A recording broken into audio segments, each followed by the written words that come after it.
ರಾಮ ಮಂದಿರ ಉದ್ಘಾಟನೆ ಕಂಡ್ರು ರಾಮನ ವಿಚಾರದಲ್ಲಿ ರಾಜಕೀಯ ಮಾತ್ರ ನಿಲ್ತಾ ಇಲ್ಲ, ಮುಂದುವರಿತಾ ಹೋಗ್ತಾ ಇದೆ. ಮೋದಿ ಉಪವಾಸದ ಕುರಿತಾಗಿ ಇದೀಗ ಮಾಜಿ ಸಿಎಂ ವೀರಪ್ಪ ಮೊಯ್ಲಿ ಅವರು ಅನುಮಾನವನ್ನು ವ್ಯಕ್ತಪಡಿಸಿದ್ದಾರೆ.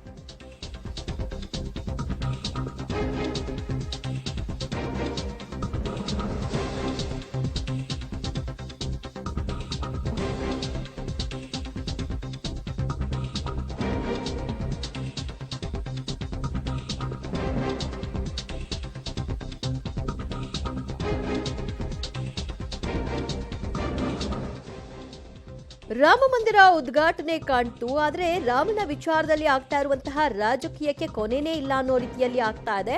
ಮೋದಿ ಅವರು ಕೈಗೊಂಡಂತಹ 11 ದಿನಗಳ ಉಪವಾಸದ ಕುರಿತಾಗಿ ಇದೀಗ ಮಾಜಿ ಸಿಎಂ ವೀರಪ್ಪ ಮೊಯ್ಲಿ ಅವರು ಅನುಮಾನವನ್ನು ವ್ಯಕ್ತಪಡಿಸಿದ್ದಾರೆ.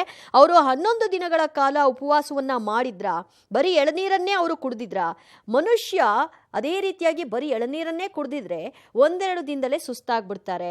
11 ದಿನ ಉಪವಾಸ ಮಾಡಿದ್ರೆ ಬದುಕೋದಕ್ಕೆ ಸಾಧ್ಯವೇ ಇಲ್ಲ.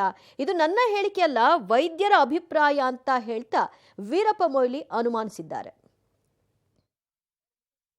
ಉಪವಾಸ ಮಾಡಿದ್ದಾರೆ ಅಂತ ಹೇಳ್ತಾರೆ. ಆದರೆ ನಾನು ಇವತ್ತು ಬೆಳಿಗ್ಗೆ ಡಾಕ್ಟರ್ ಹತ್ರ ವಾಕಿಂಗ್ ಮಾಡುವಾಗ ಒಬ್ಬ ಡಾಕ್ಟರ್ ಬರ್ತಾರೆ ನಮ್ಮ ಜೊತೆ. ಅವರು ಹೇಳಿದ್ರು ಮನುಷ್ಯ ಬದುಕಲಿಕ್ಕೆ ಸಾಧ್ಯ ಇಲ್ಲ. ಹಾಗಾದ್ರೆ ಬದುಕಿದ್ರೆ ಏನು ಪವಾಡ? ಆದ್ರಿಂದ ಎಷ್ಟರ ಮಟ್ಟಿಗೆ ಅದು ಆ ಉಪವಾಸ ಮಾಡಿದ್ದಾರೆ ಅದು ಡೌಟು. ಉಪವಾಸ ಮಾಡದೆ ಅವರು ಗರ್ಭಗುಡಿಗೆ ಹೋಗಿ ಏನಾದರೂ ಪೂಜೆ ಮಾಡಿದರೆ ಅದರಿಂದ ಆ ಸ್ಥಳ ಅಪವಿತ್ರ ಆಗ್ತದೆ ಹೊರತು ಅದರಲ್ಲಿ ಶಕ್ತಿ ಉತ್ಪಾದನೆ ಆ ಸ್ಥಳದಲ್ಲಿ ಆಗುತ್ತದೆ. 11 ದಿವಸಗಳ ಕಾಲ ಬರೀ ಎಳ್ನೀರು ಕೂತ್ಕೊಂಡು ನಾನು ಅವರು ಉಪವಾಸ ಮಾಡಿದೆ. ಇಡೀ ದೇಶ ಸುತ್ತಾ ಇದ್ದಾರೆ, ಏನು ಬಳಲಿಕ್ಕೆ ಕಾಣುವುದಿಲ್ಲ, ಅವರ ಮುಖದಲ್ಲಿ ಏನು ತೊಂದರೆ ಇಲ್ಲ. ಆಗಿರುವಾಗ ಅದು ಉಪವಾಸ ಇದೆಯಾ ಇಲ್ವಂತೆ ಜನ ಹೇಳುವಂಥದ್ದು ನಾನು ಹೇಳಿದೆ, ನಾನು ಹೇಳುವುದಲ್ಲ. ಅವರು ಪಾಪ ಉಪವಾಸ ಮಾಡಿದ್ದಾರೆ ಅಂತೇಳಿ ಹೇಳ್ತಾರೆ. ಆದರೆ ನಾನು ಇವತ್ತು ಬೆಳಿಗ್ಗೆ ಡಾಕ್ಟರ್ ಹತ್ರ ವಾಕಿಂಗ್ ಮಾಡುವಾಗ ಒಬ್ಬ ಡಾಕ್ಟರ್ ಬರ್ತಾರೆ ನಮ್ಮ ಜೊತೆ. ಅವರು ಹೇಳಿದ್ರು ಮನುಷ್ಯ ಬದುಕಲಿಕ್ಕೆ ಸಾಧ್ಯ ಇಲ್ಲ. ಹಾಗಾದರೆ ಬದುಕಿದ್ರೆ ಏನು ಪವಾಡ?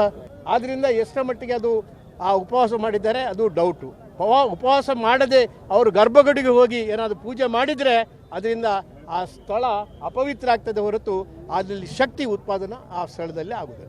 11 ದಿವಸಗಳ ಕಾಲ ಬರೀ ಎಳ್ನೀರು ಕೂತ್ಕೊಂಡು ನಾನು ಅವರು ಉಪವಾಸ ಮಾಡಿದೆ. ಇಡೀ ದೇಶ ಸುತ್ತಾ ಇದ್ದಾರೆ, ಏನು ಬಳಲಿಕ್ಕೆ ಕಾಣುವುದಿಲ್ಲ, ಅವರ ಮುಖದಲ್ಲಿ ಏನು ತೊಂದರೆ ಇಲ್ಲ. ಆಗಿರುವಾಗ ಅದು ಉಪವಾಸ ಇದೆಯಾ ಇಲ್ವಂತೆ ಜನ ಹೇಳುವಂಥದ್ದು ನಾನು ಹೇಳಿದೆ, ನಾನು ಹೇಳುವುದಲ್ಲ. ಎಲ್ಲದರಲ್ಲೂ ಕೂಡ ಅನುಮಾನಿಸುವಂತಹ ಒಂದು ಮನಸ್ಥಿತಿಯನ್ನ ಇಟ್ಕೊಂಡ್ರೆ ಹೇಗೆ? ಭಕ್ತ ಮತ್ತು ದೇವರ ನಡುವಿನ ಒಂದು ಸಂಬಂಧ, ಅದು ನಂಬಿಕೆಯನ್ನ ಇಟ್ಟು ಅವರು 11 ದಿನಗಳ ಉಪವಾಸ ವ್ರತಾಚರಣೆಯನ್ನ ಮಾಡಿದ್ದೀನಿ ಅಂತ ಅವ್ರು ಹೇಳ್ತಾ ಇದ್ದಾರೆ, ಅದರಂತೆ ನಡ್ಕೊಂಡಿದ್ದೀನಿ ಅಂತ ಅವ್ರು ಹೇಳ್ತಾ ಇರಬೇಕಾದ್ರೆ ಅದರಲ್ಲಿ ಏನು ಅನುಮಾನ ಬರ್ಲಿಕ್ಕೆ ಕಾರಣ ಏನು? 11 ದಿನ ನೀರು ಕುಡಿದು ಯಾರೋ ಬದುಕೋದೇ ಇಲ್ವಾ? ಯಾರೋ ವೈದ್ಯರು ಹೇಳಿದ್ರು ಅಂತ ಹೇಳ್ತಿದ್ದೀರಲ್ಲ,